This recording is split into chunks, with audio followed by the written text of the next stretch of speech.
we're in the Torchbearer Vineyard, and just following up from our previous discussions with Arne about frost and frost protection.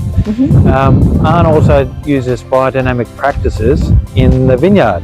So Arne, what is biodynamic practices as such? Because you're not certified as that, but you follow a lot of the principles of biodynamics. Yes.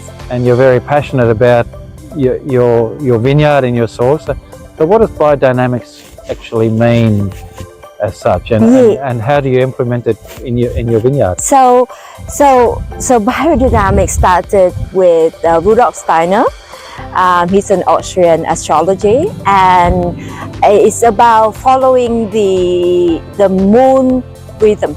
So when you start harvesting or sowing or picking or flowering, so we have flower day, leaf day, root day, and fruit day. So whatever you do, you follow the principle of the moon, and so it's very much astrology. And I think it does have a big impact on plant because it follows the moon cycle. And you know who else follow the moon cycle? The Aboriginal people. So they are they practice biodynamic without naming biodynamic.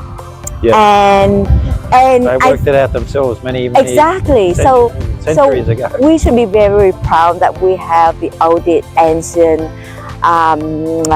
history on Earth, because thanks to our Aboriginal people, they practice sustainable and biodynamic farming without laboring it really. And you know, like you go to the beach and on a full moon you have high tide, right? So it's about sucking up, because of the gravity force between the moon and the earth, is sucking up more liquid from the ground into that, and that would have an impact. So on the plant is rooted into the soil, and that's so the main principle makes sense, because whatever nutrient go into the soil, the liquid on the ground, that would get sucked up more, and that makes a lot of sense so that's the thing we try to follow. And then but we don't just follow biodynamic principle as a religion. We, as a scientist, I follow it in a sense that if it helps me,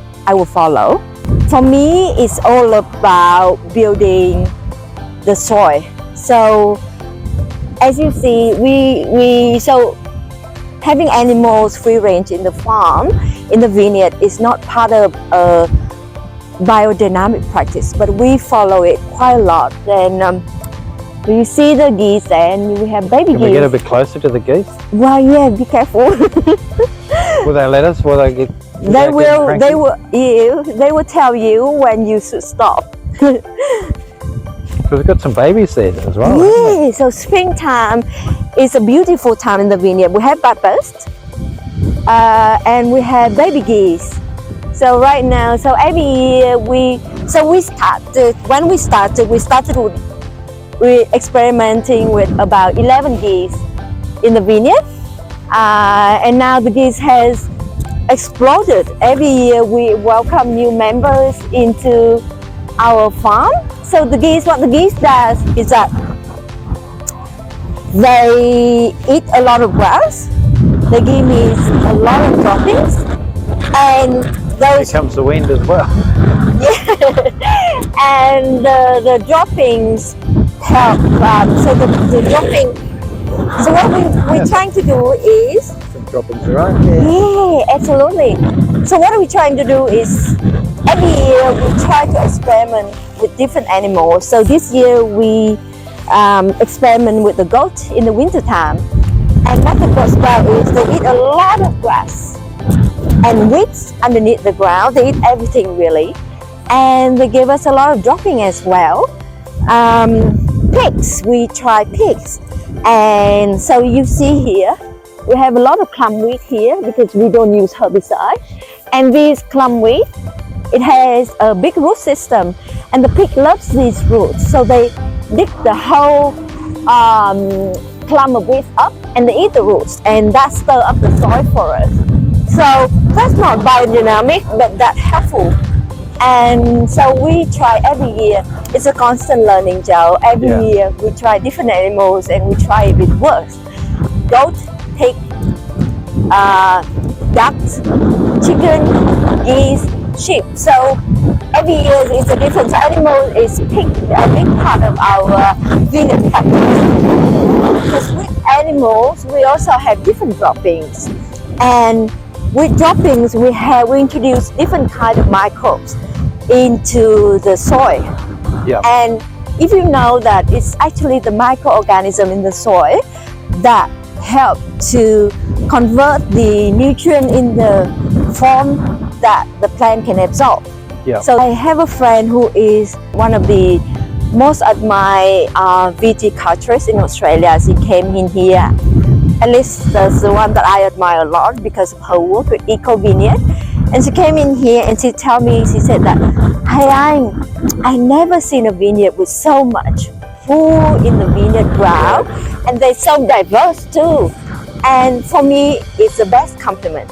So that's our main principle. That's what we've been working on. We build up the soil, build up the microorganism in the soil, build up our biodiversity in the vineyard, and that we slowly convert into the wine, into the grape first, and then into the wine. Because good wine is made in the vineyard, isn't it? Exactly. And, so people usually ask me, when you make wine? For me, making wine start in the vineyard.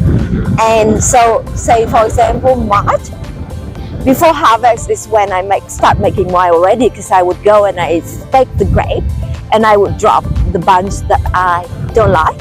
That would create, because with wine you need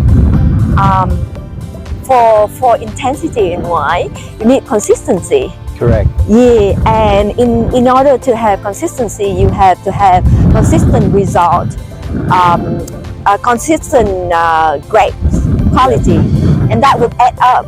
But if you have a ripe bunch and a green bunch, they kind of fighting each other, and that's when you don't have that intensity in wine. So you pretty much make wine when you select the bunch, you drop the bunch, you make the decision in the vineyard. And that's a fair bit of work in this vineyard. So,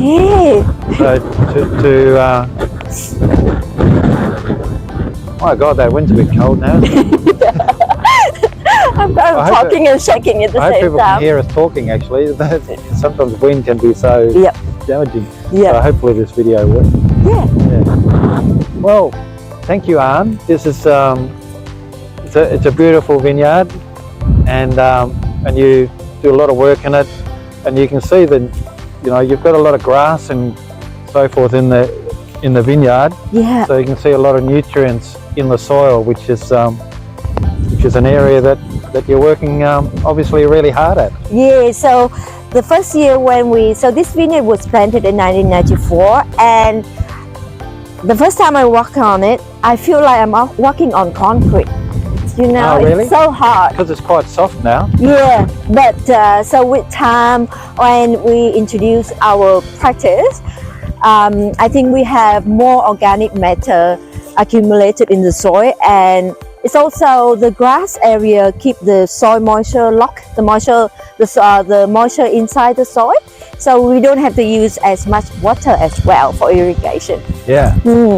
So it's really helpful. This is on deep cracking clay, so this definitely helps. Fantastic. All right, and I think all that work that you're doing in the vineyard is certainly transferring into the taste of the wines, which are fabulous.